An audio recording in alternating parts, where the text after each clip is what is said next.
Ang topic ko naman dito sa video na to is tungkol sa age. Tungkol sa mga taong bata, matanda, kasi nilad ko.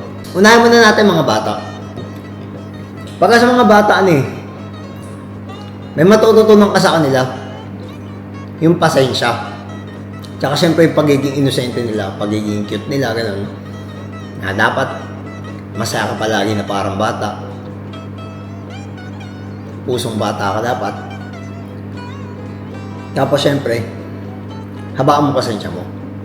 Pangalawa, sa mga kasing edad naman natin, o mga middle age, o sabihin natin mga 20s, 30s, 40s, o kahit kasing edad mo, I'd say, ilugar mo lahat ng bagay na ginagalawan mo. At syempre, tapos na yung kanin ko. Ilugar mo lahat ng mga bagay na ginagawa mo at syempre, mag-ipon ka, kailangan ma-motivate mo yung sarili mo. Syempre, sa edad mo, i-level mo yung sarili mo sa kung anong klaseng level ng iba. Ay dapat kumukuha ka ng wisdom. Kumuha ka palalo ng maraming knowledge para in the future, ahead ka na sa dapat mong marating. Wala ka naman dapat ipagkarera sa ibang tao. Hindi mo ka na mag-compare, may sarili kang pace, pero galingan mo lang dahil ang kalaban mo sarili mo. At pangunihuli is yung mga mas matatanda sa atin o yung mga may edad na. Siyempre gagalangan mo yan.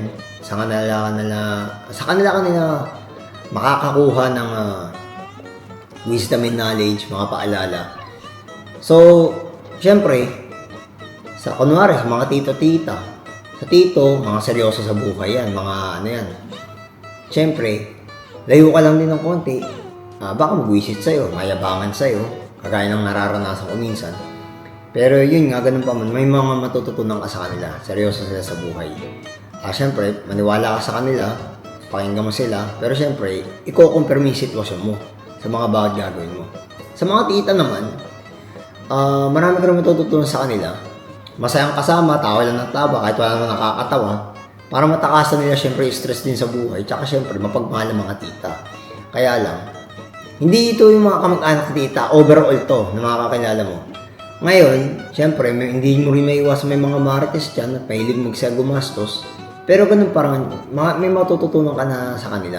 So, siyempre, bata, mga kasing edad mo, mga tito-tito, mga lolo-lola, ganun.